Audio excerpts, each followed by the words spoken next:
หากคุณอยากร่ำรวยและมั่งคั่งหนังสือเล่มนี้จะเป็นคู่มือไปสู่ความปรารถนานั้นครับในเอพิโซดนี้ผมมีโอกาสได้อ่านหนังสือ The Rules of Wealth ครับเป็นปรัชญาแห่งการมุ่งสู่ความร่ำรวยก่อนอื่นเราจะมาตกลงกันตรงนี้ก่อน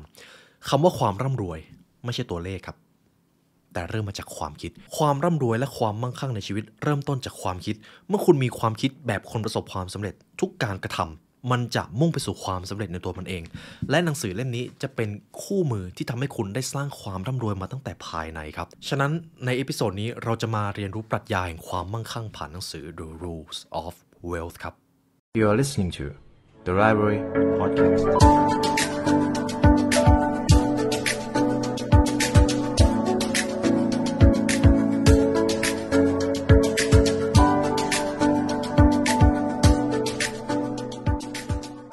ตำราสู่ความสำเร็จและเนื้อหาพิเศษจากเรา The Library Premium Content รับชมทั้ง2ช่องทางได้แล้ววันนี้ทั้ง YouTube Membership และ www.thelibrarylearn.com เพราะการเรียนรู้จะทำให้คุณเป็นอิสระในอีพิโซดนี้เราจะมาเรียนรู้หนังสือของคุณริชาร์ด เทมพลาร์กันอีกเช่นเคยครับในพาร์ทที่แล้วผมทำเรื่องของ The Rules of Life ในเรื่องนี้เราจะพูดของ The Rules of Wealth ครับ Wealth ในที่นี้คือความมั่งคั่งทุกท่านอาจจะเรียกว่าความร่ำรวยก็ได้เป็นหนังสือความร่ำรวยสูตรเด็ดเคล็ดลับมหาเศรษฐีแต่ก่อนหนึ่งเลยสิ่งหนึ่งที่คุณริชาร์ด เทมพลาร์เขาได้เขียนเอาไว้ก่อนความร่ำรวยครับ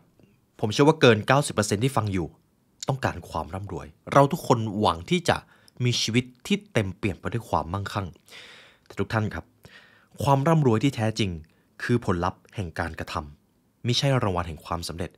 มันจะมีคำใบ้หนึ่งอยู่หน้าหนังสือเล่มนี้ความร่ำรวยเป็นผลตอบแทนจากการกระทำสิ่งที่มีความหมายแต่ความร่ำรวยไม่ใช่ผลลัพธ์ที่ควรตั้งเป้าหมายครับเป็นคำใบ้ส่วนแรกในหนังสือเล่มนี้ทีนี้ผมจะพาคุณผู้ฟังทุกท่านเดินทางไปกับหนังสือเล่มนี้ครับแต่ละกฎครับจะเป็นกฎที่คุณริชาร์ด เทมพลาร์เขาได้เรียบเรียงลงไปในหนังสือเล่มนี้ผมอาจจะบอกได้ว่าไม่ต้องทำตามทุกกฎแต่ถ้ากฎไหนที่คุณรู้สึกว่ามันใช่มันควรนำไปปรับใช้ก็ควรค่าครับแก่การลองนำไปพัฒนาความมั่งคั่งในชีวิตของตัวเองและเช่นเคยครับหากคุณผู้ฟังอยากได้เนื้อหาจากหนังสือ The Rules of Wealth ครบถ้วนคุณผู้ฟังสามารถซื้อหนังสือเล่มนี้ได้จาก The Library Shop นะครับก่อนที่ผมจะพาคุณผู้ฟังเดินทางไปแต่ละกฎผมจะอธิบายตรงนี้ก่อนเงินเราอยากได้ไปทำไมตรงนี้แหละครับน่าสนใจคุณริชาร์ด เทมพลาร์เขาบอกว่า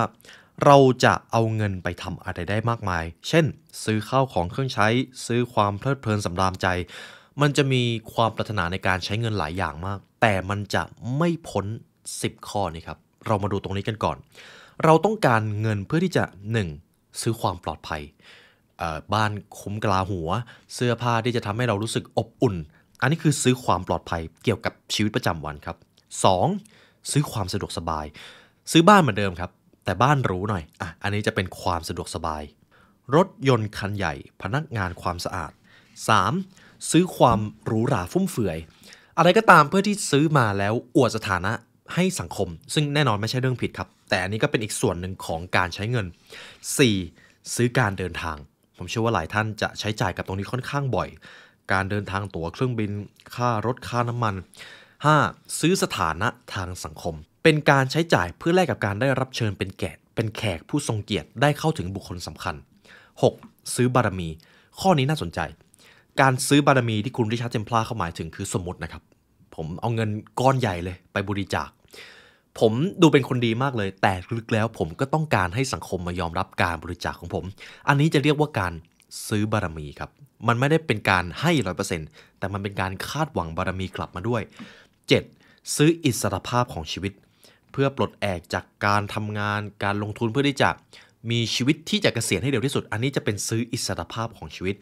8. ซื้อเวลาเพื่อพักผ่อน 9. ซื้อความนิยมชมชอบและ 10. เพื่อการกุศลครับ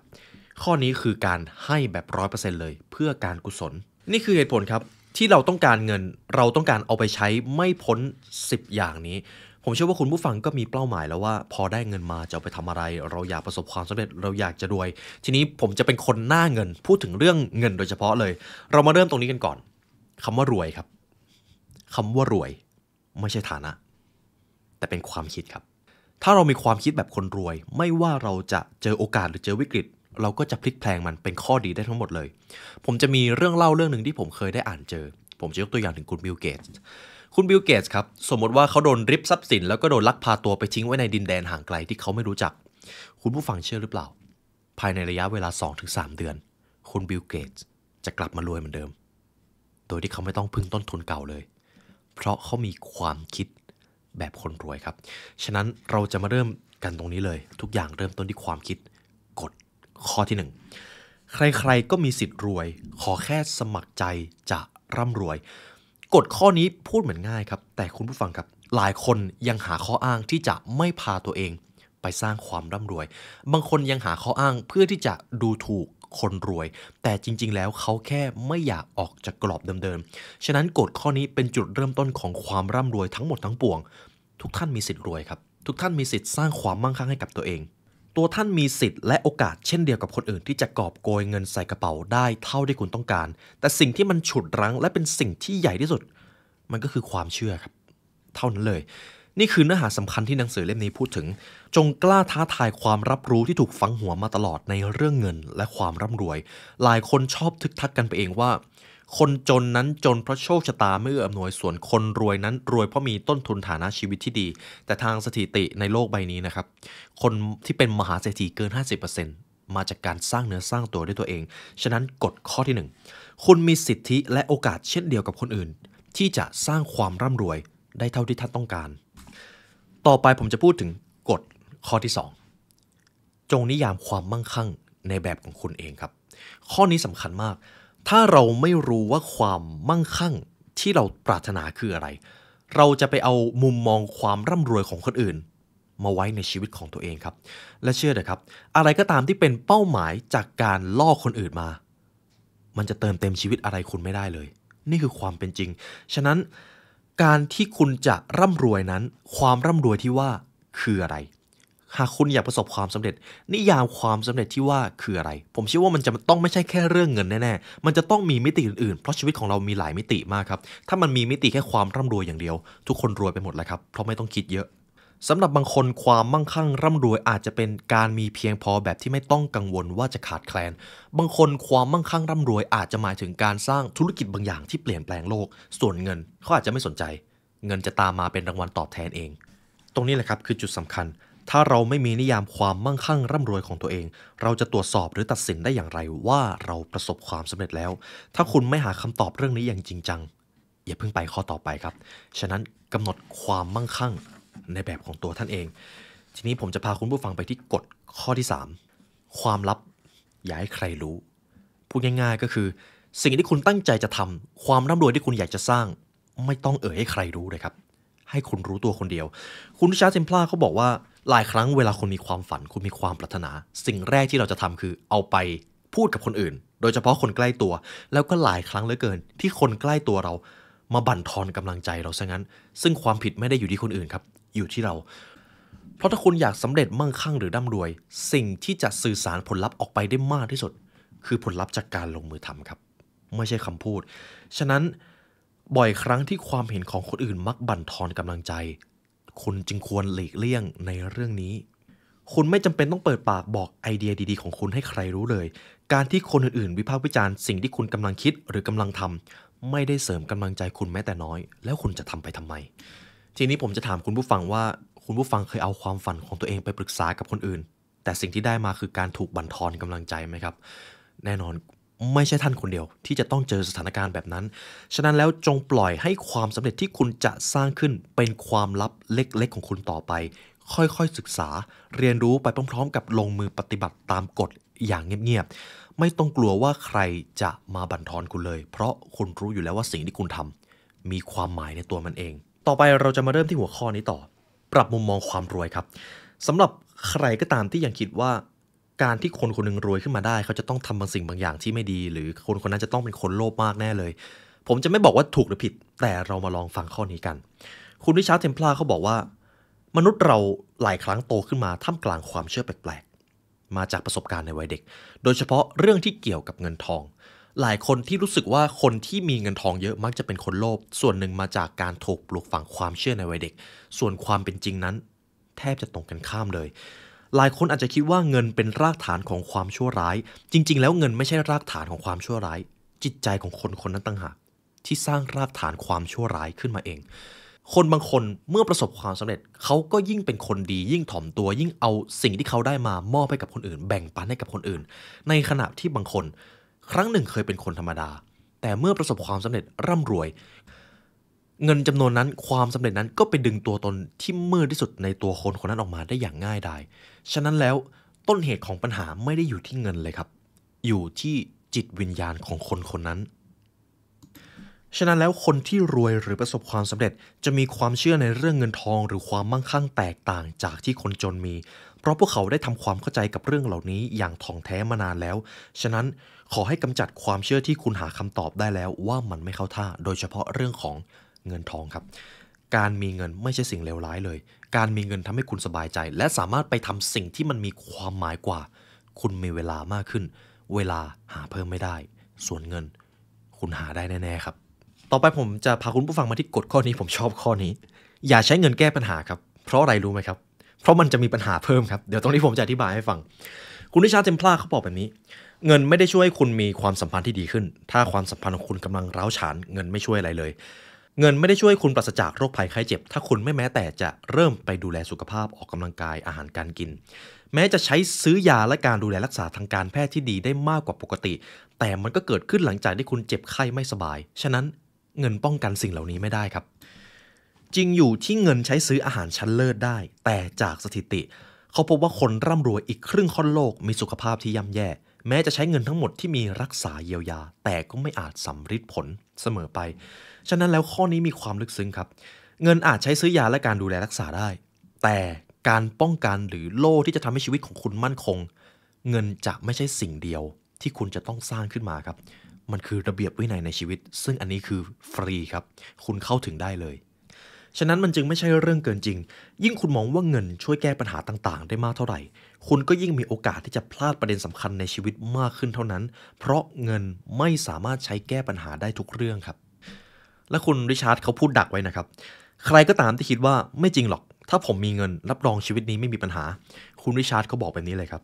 ใครก็ตามที่คิดแบบนี้ชีวิตในอนาคตจะเจอปัญหายิ่งกว่าเดิมชีวิตจะไม่รู้จักพอจะปรารถนาในสิ่งที่มันเป็นความว่างเปล่าและยิ่งคนคนนั้นได้เงินมากขึ้นความโลภของเขาก็จะเพิ่มขึ้นตามและเมื่อความโลภของคนเพิ่มขึ้นความสุขเป็นเรื่องที่ไม่ต้องนึกถึงเลยครับฉะนั้นกฎข้อนี้ลึกซึ้งเป็นกฎข้อที่12ในหนังสือเล่มนี้อย่าใช้เงินแก้ปัญหาเพราะมันจะมีปัญหา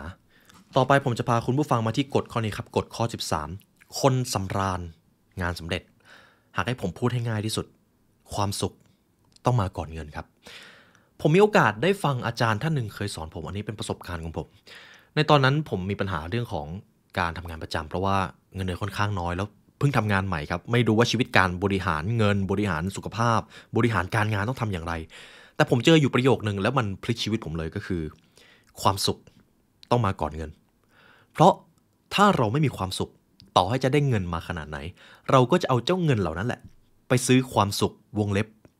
แบบผิวเผินครับซึ่งตรงนี้อันตรายมากฉะนั้นหนังสือเล่มนี้จึงได้บอกเหมือนกันธรรมดาครับชีวิตคนเราต้องเจอปัญหาใดปัญหาหนึ่งและเจอแน่ๆปัญหาการทำมาหากินที่มาพร้อมกับการแข่งขันปัญหาการสร้างรายได้บางทีเราอยากได้เงินมากๆจนต้องยอมขายตัวตนขายจิตวิญญาณปัญหาสุขภาพตามมาเพราะไม่มีเวลาไปดูแลตัวเองเลยซึ่งเป็นข้ออ้าง 4. ปัญหาความก้าวหน้าไม่เติบโตในหน้าที่การงานส่วนใหญ่คุณจะเจอปัญหาการทำงานประมาณนี้ครับยังไม่รวมเรื่องความสัมพันธ์แต่ไม่ว่าอย่างไรก็ตามสิ่งที่อยากให้ตระหนักให้มากที่สุดก็คือสิ่งใดที่คุณทำแล้วคุณต้องสูญเสียความสุขไปในระยะยาวมันจะไม่คุ้มต่อให้คุณจะได้ผลตอบแทนมามากขนาดไหนก็ตามเพราะเมื่อไรก็ตามที่คุณหาเงินได้มากๆแต่ชีวิตไม่มีความสุขเลยนอนไม่หลับไม่มีเวลาไปดูแลตัวเองไม่มีเวลาไปดูแลความสัมพันธ์จนกระทั่งความดีงามและคุณธรรมของคุณหายไปจากจิตใจนั่นหมายความว่าคุณเดินผิดทางแล้วแม้มันจะเป็นสิ่งมีค่าอย่างไร้ขีดจำกัดสำหรับใครบางคนแต่คุณก็ไม่จำเป็นต้องพยายามดิ้นรนหรือเปลี่ยนแปลงตัวเองมากขนาดนั้นดังนั้นแล้วคุณสามารถมีความสุขกับเนื้องานพร้อมๆไปกับการมีรายได้ที่ดีได้คุณยังมีสภาวะจิตใจที่สุขสงบผ่อนคลายได้มันเป็นเรื่องของการบริหารความสมดุลครับคุณตัดสินใจได้ว่าจะให้มีผลลัพธ์อย่างไรฉะนั้นเขาบอกไว้แบบนี้ครับ ใครก็ตามที่เริ่มมีอาการนอนไม่หลับหรือไม่สนุกกับสิ่งที่ทำเลยรู้สึกว่าการตื่นเช้าไปทำงานมันเป็นอะไรที่ดูดพลังมากมันอาจจะถึงเวลาที่คุณต้องหารืออย่างจริงจังกับตัวเองแล้วผมอาจจะบอกได้ว่าหากคุณตื่นเช้ามาแล้วไม่อยากไปทำงานเชื่อเลยครับปัญหาจริงๆไม่ใช่เพราะงานหนักแต่มันเป็นเพราะปัญหาบางอย่างที่คุณยังไม่ได้มาคุยกับตัวเองมากพออาจจะเป็นเรื่องของความสัมพันธ์ผลประโยชน์ที่คุณถูกเอารัดเอาเปรียบเรื่องของการทำในสิ่งที่คุณเองก็ไม่รู้ว่าทำไปทำไมอันนี้มันจะกลายเป็นปัญหาที่ใหญ่กว่ามันก็จะอิงอยู่กับกฎข้อต่อไปครับกฎข้อที่14อย่าหาเงินด้วยวิธีสกปรกข้อนี้เป็นข้อที่เรียบง่ายมากแต่ใครก็ตามที่ร่ำรวยจากการหาเงินด้วยวิธีการทุจริตมันเป็นอะไรที่ไม่คุ้มเลยเพราะความสุขทั้งชีวิตของเขาจะไม่มีทางกลับมาอีกเลยเขาบอกไว้แบบนี้ครับอย่าทำตัวเป็นปีศาจร้ายถ้าคุณต้องโกหกหลอกลวงยักยอกโกงอดตาหลับขับตานอนหลบซ่อนๆหรือแหกกฎในรูปแบบใดก็ตามอย่าได้ทำแบบนั้นครับเพราะมันไม่คุ้มเลยที่จะแลกเขาพูดติดตลกไว้แบบนี้ครับหากการทำมาหากินหรือการสร้างความมั่งคั่งร่ำรวยในรูปแบบปกติทำให้คุณหมดสนุกกับชีวิตคุณเลยหันไปทำเรื่องชั่วร้ายซึ่งน่าตื่นเต้นกว่าแทนคราวนี้ครับคุณจะได้หมดสนุกจริงๆครับจึงไม่มีความจำเป็นใดๆที่คุณจะต้องไปทำเรื่องไม่ดีดังนั้นแล้ววิธีง่ายๆเลยที่จะทำให้คุณมีความสุขแบบไม่ต้องกลัวกฎหมายก็คือทำงานที่สุจริตครับทำมาหากินถูกต้องตามกฎหมายบ้านเมืองมีขื่อมีแปรกฎหมายจะต้องเป็นสิ่งที่ปกครองคนได้เท่านี้คุณก็จะนอนหลับได้อย่างเป็นสุขมองหน้าลูกได้อย่างเต็มตาและมองเงาตัวเองในกระจกได้อย่างภาคภูมิแค่นี้ก็เป็นโบนัสแห่งความสุขที่ไม่ต้องลงทุนอะไรมากแล้วผมชอบข้อนี้ส่วนหนึ่งก็คืองานอะไรก็ตามที่คุณทำแล้วมันเป็นงานที่สุจริตนั่นก็เป็นสิ่งหนึ่งที่เราควรภาคภูมิใจครับข้อนี้ผมชอบมากดังนั้นงานที่สุจริตคือสิ่งที่จะทำให้ชีวิตของคุณมีความหมายนอนหลับเต็มอิ่มมองหน้าลูกๆได้อย่างสำราญใจผมจะพาคุณผู้ฟังมาที่กฎข้อต่อไปครับอย่าอิจฉาความมั่งมีของคนอื่นเพราะเค้กบนโลกนี้มีไม่จำกัดหากมีคนคนหนึงประสบความสำเร็จก็ไม่ได้หมายความว่าความสำเร็จบนโลกนี้ถูกริดรอนไปไม่เลยตรงกันข้ามความสำเร็จเหมือนแสงเทียนเลยครับคุณมีเทียนหนึ่งเล่มคนคนนั้นก็มีเทียนหนึ่งเล่มถ้าเรามาแบ่งปันแบ่งความรู้กันแสงสว่างมันก็จะเพิ่มมากขึ้นฉะนั้นถ้าเจอคนที่เก่งกว่าอย่าไปอิจฉาเขาให้เหนื่อยแรงสู้ใช้เขาเป็นแรงบันดาลใจให้เรานิสัยขี้อิจฉาไม่ใช่นิสัยของคนที่ฝึกตัวตามกฎในหนังสือเล่มนี้ดังนั้นเมื่อคุณฟังมาถึงตรงนี้ผมเชื่อว่าทุกท่านรู้ว่าเวลาเจอคนที่ประสบความสำเร็จเราจะต้องเรียนรู้อะไรจากเขาทีนี้ผมจะพาคุณผู้ฟังมาที่ส่วนที่2ก่อนหน้านี้เป็นส่วนที่1หมดเลยนะครับเกี่ยวกับเรื่องของความคิดแบบคนรวยส่วนที่2จะเป็นเรื่องของการก้าวสู่ความมั่งคั่งแหละจะเป็นเรื่องของการtake action หรือลงมือกระทำส่วนหนึ่งส่วนแรกที่คุณริชาร์ด เทมพลาร์เขาบอกก็คือจงเป็นเจ้านายของเงินครับผมอยากให้คุณผู้ฟังลองหลับตาแล้วก็คิดภาพตามสิ่งที่คุณพูดนะครับครั้งหนึ่งคนธรรมดาคนหนึ่งเกิดมาในครอบครัวที่ยากจนใช้ชีวิตปกติเลยเหมือนคนทั่วไปวันหนึ่งครับโชคเข้าข้างถูกลอตเตอรี่รางวัลที่1ครับได้เงินมหาศาลประมาณว่าใช้ทั้งชีวิตก็ไม่หมดแต่หลังจากนั้นคนคนนั้นก็ได้เจอสิ่งต่อไปนี้คนรอบตัวของเขาเริ่มเข้าหาเขาด้วยผลประโยชน์จากคนคนหนึ่งหรือใครบางคนที่ไม่เคยเจอหน้าเขาเลยก็ทักมาหาเขาชายคนนี้เห็นครับว่าพอเขามีเงินเยอะขึ้นเขารู้สึกอยากเอาไปจับจ่ายใช้สอยสิ่งที่เขาไม่เคยอยากได้มาก่อนแต่เขาก็ไม่รู้เหมือนกันว่าทำไมอยู่ดีๆความโลภเหล่านั้นก็ผุดขึ้นมาชายคนนี้เมื่อถูกลอตเตอรี่เขาเริ่มรู้สึกนอนไม่หลับครับเพราะเขาไม่รู้ว่าจะบริหารจัดการความมั่งมีอย่างไรเพราะเขาไม่รู้ด้วยซ้ำว่าความคิดของคนรวยคืออะไรแต่เขารวยมาก่อนความคิดตัวเองกลับกลายเป็นว่าการถูกหวยนั้นทำให้เขาเจอปัญหาชีวิตนี่คือตัวอย่างของคนที่ตกเป็นทาสของเงินครับเราทุกคนอยากร่ำรวยแต่ความร่ำรวยเปรียบเสมือนหินก้อนหนึ่งซึ่งมีน้ำหนักแตกต่างกันไปการที่เราจะแบกหินได้เราก็จะต้องมีพละกำลังที่ดีก่อนการที่เราจะรับความร่ำรวยได้เราก็ต้องมีความคิดที่ยอดเยี่ยมมากพอที่จะบริหารความร่ำรวยนั้นครับฉะนั้นข้อนี้สำคัญมากขอให้ท่านเป็นนายของเงินก่อนซึ่งการที่จะเป็นนายได้ก็อยู่ที่ว่าจิตวิญญาณของคุณถูกฝึกฝนมาขนาดไหนข้อนี้เป็นอีกข้อหนึ่งที่ลึกซึ้งมากครับทั้งปรัชญาความรู้ตำราความสำเร็จก็พูดถึงเรื่องนี้มีความคิดที่แข็งแกร่งก่อนแล้วเดี๋ยวหินก้อนนั้นจะตกมาให้ท่านรับเองต่อไปผมจะพูดถึงกฎข้อนี้ครับกฎข้อที่26หากคุณอยากมั่งคั่งข้อนี้ไม่รู้ไม่ได้ความเสี่ยงครับ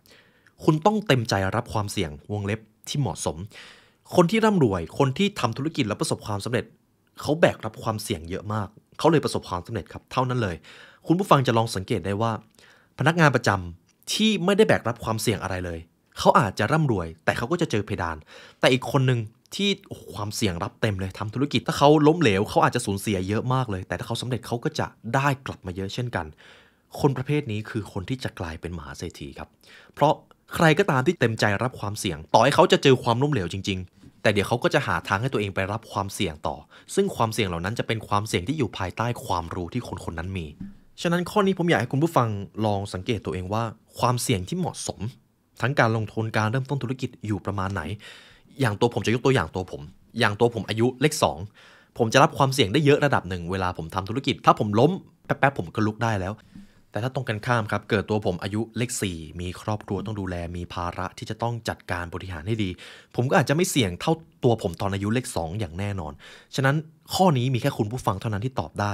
จะเสี่ยงมากเสี่ยงน้อยแค่ไหนก็ขึ้นอยู่กับความชอบของคุณแต่ขอให้รู้ว่าถ้าคุณไม่กล้ารับความเสี่ยงก็ไม่ต่างจากการที่คุณไม่กล้าสร้างความร่ำรวยในชีวิตของตัวเองต่อไปครับผมจะอิงอยู่กับเรื่องของการทำธุรกิจสำหรับข้อนี้อย่าร่วมทำธุรกิจกับใครถ้ารู้สึกไม่ไว้ใจหรืออย่าร่วมทำธุรกิจกับใครถ้าผลประโยชน์ยังคุยกันไม่ชัดเจนครับข้อนี้ลึกซึ้งมากทำให้ผมนึกถึงตำราสามก๊กที่เขาเคยได้สอนเอาไว้อย่าร่วมธุรกิจเด็ดขาดถ้าคุยผลประโยชน์ไม่ชัดเจนตั้งแต่แรกเริ่มฉะนั้นข้อนี้ครับแค่เราไม่ทำธุรกิจกับคนที่เราไม่ไว้ใจก็เท่านั้นเลยไม่ต้องอธิบายอะไรมากไม่ว่าจะเป็นบุคคลบริษัทองค์กรหรือหน่วยงานราชการอะไรก็ตามหากคุณรู้สึกไม่ไว้ใจเขาแม้จะเป็นความรู้สึกเล็กๆขอให้เชื่อความรู้สึกนั้นครับสมมติคุณผู้ฟังไปเจรจาธุรกิจหรือเจรจาผลประโยชน์กับใครแล้วเขาก็ทำเอาบ่ายเบี่ยงหรือไม่พูดได้ชัดเจน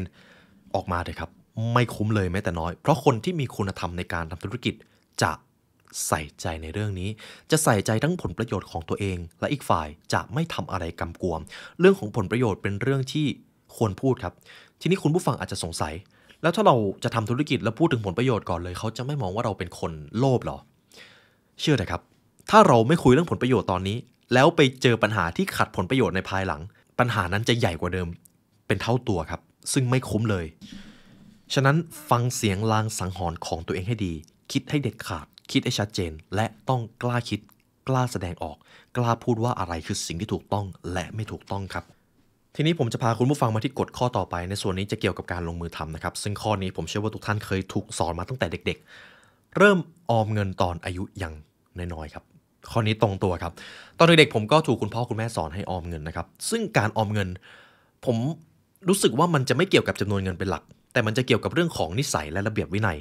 ประหยัดครับคนที่ประหยัดรู้จักออมเงินพอเขาได้เงินมาเยอะเขาจะไม่หลงไปกับความโลภหรือความต้องการความสุขแบบผิวเผินฉะนั้นการเริ่มออมเงินอยากให้มองว่าไม่ใช่เรื่องของจำนวนตัวเลขเลยแต่เป็นเรื่องของนิสัยถ้าคุณออมเงินได้อย่างสม่ำเสมอมีระเบียบวินัยคุณคือคนที่เป็นนายของเงินครับเท่านั้นเลยและผมกล้าบอกเลยว่าทักษะการออมเงินเป็นทักษะที่มองข้ามไม่ได้เมื่อใดก็ตามที่เราเผลอฟุ่มเฟือยมันจะกู่ไม่กลับครับฉะนั้นนิสัยนี้ฝึกตั้งแต่ยังมีเงินน้อยๆถ้าเราไปเริ่มออมเงินแล้วบอกกับตัวเองว่าเรามีเงินเยอะก่อนค่อยออมเชื่อเลยครับพอถึงตอนนั้นมันจะไม่ต่างจากการฝึกว่ายน้ำตอนที่คุณจมน้ำเลยกฎข้อต่อไปครับศึกษาศิลปะการค้าขายการขายเป็นสิ่งสำคัญมากผมต้องยอมรับว่าตอนเด็กๆตัวผมเป็นคนคิดว่าการขายเนี่ยเป็นอะไรที่ดูไกลตัวมากเลยแต่พอทำงานมากขึ้นผมเข้าใจแล้วว่าการขายที่แท้จริงคืออะไรการขายนะครับไม่ใช่การไปเคาะประตูบ้านเขาแล้วก็เสนอขายของที่เราต้องการยัดเยียดให้เขาไม่ใช่เลยการขายคือการปรารถนาที่จะแก้ปัญหากับผู้อื่นการขายคือการปรารถนาที่จะส่งคุณค่าบางอย่างให้กับผู้คนนั่นก็คือที่มาของธุรกิจเช่นกันทุกอย่างคือการขายงานที่คุณผู้ฟังทำอยู่มันคือการแก้ปัญหาให้กับองค์กรหรือบริษัทคุณสร้างคุณค่าบางอย่างผ่านงานที่คุณทำตรงกันข้ามถ้าผมเป็นพนักงานที่ต้องการทำงานเพื่อเงินเลยองค์กรจะต้องดูแลผมอย่างดีให้สวัสดิการผมอย่างดีส่วนผลงานผมก็ทำไปวันๆคุณผู้ฟังถ้าเป็นผู้ประกอบการคุณอยากได้คนแบบไหนเข้าไปทำงานครับนั่นแหละครับคือความสำคัญของการขายเราทุกคนขายอยู่ตลอดเวลาขายความสามารถขายตัวตนตอนนี้ผมก็ขายความรู้กับคุณผู้ฟังอยู่สิ่งที่ผมได้รับมาก็คือเวลาของท่านสิ่งที่ท่านได้รับกลับไปก็คือความรู้ในการพัฒนาตัวเองคุณอาจจะรู้สึกภาคภูมิใจในชีวิตของตัวเองมากขึ้นนี่คือความสำคัญของการขายครับฉะนั้นเราทุกคนมีของครับอย่าบอกว่าคุณไม่มีทรัพย์สินอะไรเป็นทุนตั้งต้นจงเปิดรับโอกาสอยู่เสมอรู้จักปรับตัวมีเป้าหมาย คุณมีของอะไรที่คนอื่นเขาอยากได้บ้างหรือเปล่าและอันนี้เป็นสิ่งหนึ่งที่ผมอยากจะถ่ายทอดให้กับคุณผู้ฟังว่าในช่วงหลังๆที่ผมทำธุรกิจนี่ก็เป็นไตรมาสสุดท้ายแล้วช่วงที่ผมสังเกตงบการเงินนะครับสินค้าอะไรก็ตามที่มันเกี่ยวข้องกับความรู้หรือสิ่งที่มันจับต้องไม่ได้ราคาจะสูงมากแต่สินค้าอะไรก็ตามที่มันเป็นสินค้าที่จับต้องได้เป็นสินค้าที่อาจจะไม่มีชีวิตรายได้จะต่ำมากคุณผู้ฟังเห็นอะไรไหมครับเราทุกคนมีของครับของที่ว่านั้นก็คือความรู้และความสามารถของเราเองบางทีชื่อเสียงก็เป็นสิ่งที่คุณสามารถเอาไปขายได้นะครับเพราะเวลาเรามีชื่อเสียงไม่ว่าเราจะพูดอะไรเสียงของเราจะดังกว่าคนธรรมดาแต่ครับตรงนี้ต้องระวังเมื่อคุณมีชื่อเสียงสิ่งที่คุณพูดมันอาจจะกลับมาทำร้ายคุณได้ข้อนี้ก็ต้องระวังครับทีนี้ผมจะพาคุณผู้ฟังมาที่กฎข้อต่อไปเลยรู้จักศิลปะในการต่อรองครับการเจรจาการต่อรองอันนี้ท้าทายพอๆกับการขายเผลอๆท้าทายกว่าด้วยการต่อรองในที่นี้คือการที่จะหาผลประโยชน์ให้ลงตัวระหว่างตัวเราและตัวเขาบางทีมีใครมาเสนอผลประโยชน์บางอย่างแต่เรารู้สึกว่าเราอยากต่อรองแต่หลายครั้งเช่นกันที่เรายอมเขาเพราะว่าไม่อยากขัดผลประโยชน์หรือไม่อยากเสียความสัมพันธ์แต่เชื่อเลยครับศิลปะในการต่อรองสำคัญมากถ้าคุณต่อรองไม่เป็นมันก็จะไม่ต่างจากการที่เราไม่กล้าปฏิเสธสิ่งที่มันไม่ถูกต้องสำหรับเราส่วนศาสตร์และศิลป์ในการต่อรองผมจะนำมาจากบทเรียนหนังสือ The Seven Habits ก็คือ Think Win-Win ครับไม่ว่าจะเป็นการเจรจาหรือต่อรองอะไรทั้งสองฝ่ายต้องได้ผลประโยชน์ถ้าทำให้ผลลัพธ์เกิดวินวินไม่ได้ไม่ต้องต่อรองจบครับหากการเจรจาใดก็ตามที่จะต้องมีฝ่ายใดฝ่ายหนึ่งเสียผลประโยชน์ส่วนใหญ่จะเป็นเราเนี่ยแหละครับที่เสียผลประโยชน์ไม่ต้องรับครับเพราะถ้าคุณยอมครั้งนี้คุณอาจจะต้องยอมในครั้งหน้าด้วยแต่ถ้าคุณยอมครั้งนี้แล้วครั้งหน้าคุณคิดว่าคุณอาจจะได้ผลประโยชน์กลับมามากขึ้นมันอาจจะเป็นวินวินก็ได้แต่ถ้าไม่มีทางที่จะเจอผลลัพธ์แบบวินวินเลยไม่ต้องดีลครับทีนี้ผมจะข้ามมาที่กฎข้อที่41เลยครับอย่ายืมเงินใครถ้าไม่ถึงขั้นคอขาดบาดตายข้อนี้สำคัญมากคุณริชาร์ดเทมพลาร์เขาบอกว่าถ้าเกิดมีใครให้คุณยืมเงินเขาก็ต้องอยากให้คุณใช้คืนพร้อมผลตอบแทนและไอ้ก้อนที่มากกว่าเดิมนี่เองทำให้เราดิ้นรนหาเงินแทบล้มประดาตายจนหมดโอกาสสร้างความร่ำรวยให้กับตัวเองฉะนั้นโปรดฟังอีกครั้งหนึ่งนะครับอย่ายืมเงินใครถ้าไม่ถึงขั้นคอขาดบาดตายจริงๆไม่ควรยืมเงินใครเลยแม้ว่าคนให้ยืมจะไม่คิดดอกเบี้ยดังนั้นสรุปครับห้ามยืมเงินจากพ่อแม่ลูกๆของเพื่อนนายทุนธนาคารบริษัทบัตรเครดิตรวมถึงคนแปลกหน้าห้ามยืมเงินเด็ดขาดครับทีนี้คุณผู้ฟังก็จะสงสัยแล้วถ้าเรายืมเงินนักลงทุนมาเพื่อทำธุรกิจล่ะตรงนี้ก็อาจจะย้อนกลับไปข้อที่แล้วคุยเรื่องผลประโยชน์ให้ชัดเจนครับแต่ถ้ายืมเงินเพื่อที่ว่ามีปัญหาอะไรบางอย่างเล็กๆน้อยๆอย่าได้ยืมเลยครับเพราะไม่คุ้มหากเราพลาดไม่ได้คืนเขาทีนี้กฎข้อที่67ของหนังสือเล่มนี้กฎข้อนี้เป็นกฎข้อที่สำคัญมากหลายครั้งที่เราคิดว่าเรารู้กฎข้อนี้อยู่แล้วแต่พอถึงเวลาจริงๆเราจะพลาดได้ง่ายมากสำหรับกฎข้อนี้ครับอย่าอยากรวยเร็วครับเพราะถ้าคุณอยากรวยเร็วคุณจะไม่มีทางรวยอีกเลยข้อนี้สั้นๆแต่ลึกซึ้งมากเมื่อใดก็ตามที่เราอยากรวยเร็วมันไม่ต่างจากการที่เรายอมละทิ้งบางสิ่งบางอย่างเพื่อที่จะได้ความร่ำรวยมาโดยไม่มีความรู้มากพออะไรก็ตามที่มันทำให้เรารวยเร็วมันหมายความว่าเรากำลังใช้ความโลภมากกว่าความรู้ครับคุณริชาร์ดเขาก็บอกไว้แบบนี้ครับหลายคนคิดว่าตัวเองฉลาดพอที่จะไม่ตกหลุมพรางกับเหยื่อล่อเหมือนกับเรื่องที่เราเคยได้ยินกันมาแต่ในความเป็นจริงแผนล่อลวงทรัพย์สินมักจะมีเยอะกว่าที่เราคิดและไม่บอกรายละเอียดที่ชัดเจนและมันมีวิวัฒนาการด้วยมันจึงทำให้คนฉลาดมากมายหลงเชื่อและเซ็นสัญญามานักต่อนักแล้วขอให้ท่องเอาไว้ครับว่าไม่มีโครงการไหนที่จะทำให้คนรวยเร็วในเวลาชั่วข้ามคืนไม่มีจริงๆหากคุณอยากรวยเร็วคุณจะไม่มีทางพบกับความปรารถนานั้นเลยทีนี้ทั้งหมดที่ผมพูดมาตั้งแต่ต้นคลิปเป็นวิธีการทั้งการสร้างความคิดและวิธีการลงมือทำผมอาจจะบอกก่อนว่าคุณผู้ฟังอาจจะสงสัยไม่เห็นมีครับวิธีการแนะนำให้ไปลงทุนตัวไหนเลยไม่มีครับเขาแค่บอกว่าอย่าลงทุนหุ้นที่คุณไม่รู้จักอย่าอยากรวยเร็วสิ่งที่เขาให้ความสำคัญคือการบริหารภายในของเราผมกล้าบอกเลยว่าถ้าคุณผู้ฟังมีความคิดแบบคนรวยรู้แล้วว่าจะต้องบริหารชีวิตแบบไหนเพื่อให้ประสบความสำเร็จเดี๋ยวคุณจะรู้เองว่าคุณจะสร้างความร่ำรวยแบบไหนให้ชีวิตของตัวเองเพราะนิยามความร่ำรวยของเราแตกต่างกันมากครับแนวทางในการลงทุนแนวทางในการสร้างความมั่งคั่งมีนับไม่ถ้วนบางท่านอาจจะชอบลงทุนในสิ่งที่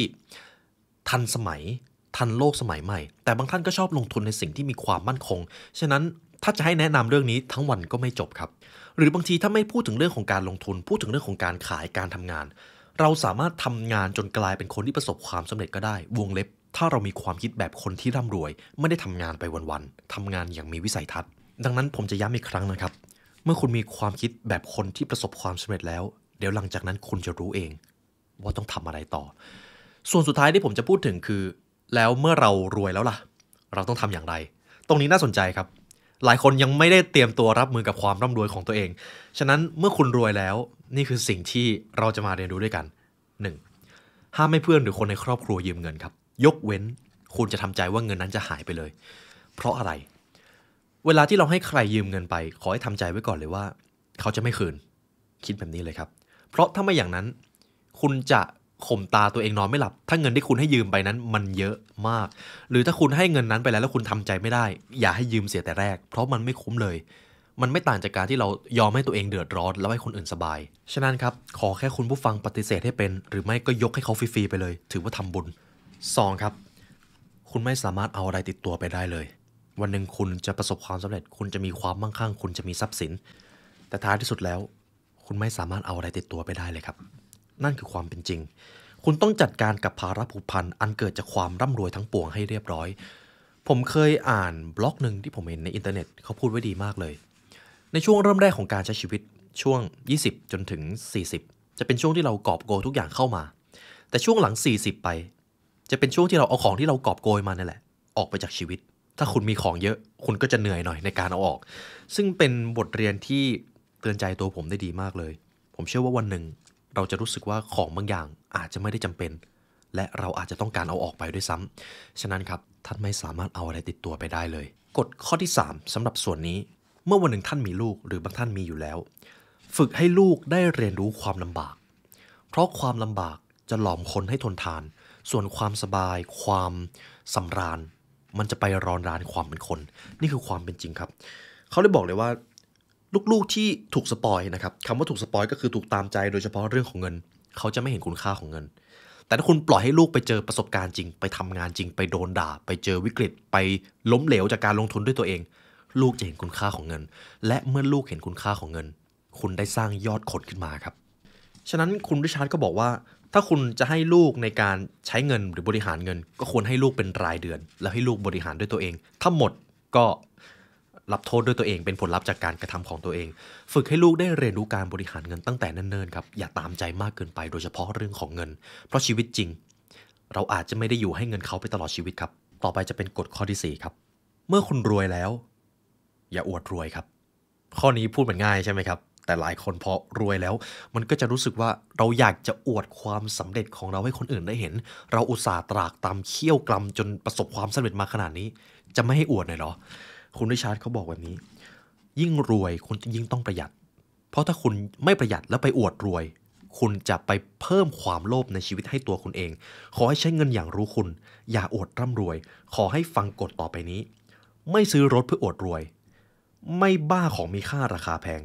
ไม่ทำตัวยโสโอหังพูดจาข่มผู้น้อยไม่ซื้อเครื่องบินส่วนตัวไม่อยู่ปราสาทหรือคฤหาสน์สไตล์เศรษฐีไม่เช่าเครื่องบินเหมาลำไม่ทำตัวเป็นเจ้าบุญทุ่มไม่เลี้ยงสัตว์ป่าประดับบารมีไม่ซื้อเกาะส่วนตัวคุณไม่จำเป็นต้องทำสิ่งเหล่านี้เลยเขาจึงเตือนใจครับทั้งตัวผมและคุณผู้ฟังว่าวางตัวดีๆทำตัวให้เป็นคนสุขุมรอบคอบมีรสนิยมที่ดีเป็นผู้มีมารยาทถ่อมตัวยิ่งคุณสำเร็จยิ่งคุณร่ำรวยคุณยิ่งต้องถ่อมตัวเพราะถ้าคุณถ่อมตัวคุณจะเป็นแรงบันดาลใจให้คนรุ่นหลังอยากมีคุณเป็นผู้นำในชีวิตของเขานี่แหละครับเป็นกฎข้อสุดท้ายในส่วนที่เราประสบความสำเร็จหรือร่ำรวยแล้วผมอาจจะบอกได้เลยว่าหนังสือเล่มนี้เป็นคัมภีร์ที่ให้เราสร้างเนื้อสร้างตัวมาตั้งแต่ความคิดจนเราประสบความสำเร็จแล้วและเมื่อเรารวยแล้วเราก็จะต้องมีนิสัยอีกอย่างหนึ่งที่จะต้องเพิ่มเข้ามาเพื่อที่จะรักษาความสำเร็จของเรานี่ก็เป็นบทเรียนจากหนังสือ The Rules of Wealth นะครับจริงๆมีกฎ100 กว่าข้อแต่เท่าที่ผมสรุปมาก็เป็นส่วนที่สำคัญที่ผมอยากให้คุณผู้ฟังได้สร้างความร่ำรวยให้กับตัวเองและในตอนนี้ครับช่อง The Library กำลังเปิดช่องใหม่นะครับเป็นช่องน้องวินเผื่อคุณผู้ฟังสงสัยว่าน้องวินเนี่ยหายไปไหนไม่ค่อยลงคลิปตอนนี้นะครับช่อง The Library เปิดช่องใหม่เป็น The Secret Diary นะครับเป็นความรู้การพัฒนาตัวเองเน้นความสนุกเหมาะสำหรับคนรุ่นใหม่เพราะบางทีช่องนี้ครับเวลาผมสรุปเนื้อหามามันจะดูจริงจังนิดนึงผมก็เลยคิดว่าถึงเวลาแล้วที่จะให้คนรุ่นใหม่สร้างระบบการพัฒนาตัวเองที่เต็มเปี่ยมไปด้วยความสนุกพวกเราจึงสร้าง The Secret Diary ขึ้นมาเพราะความรู้การพัฒนาตัวเอง เป็นเรื่องที่สนุกได้ครับหากคุณผู้ฟังอยากใช้เวลาเรียนรู้แล้วก็สนุกไปกับการพัฒนาตัวเองเรียนเชิญทุกท่านเข้าไปที่ช่อง The Secret Diary นะครับเป็นช่องที่อยู่ในเครือของ The Library นี่เอง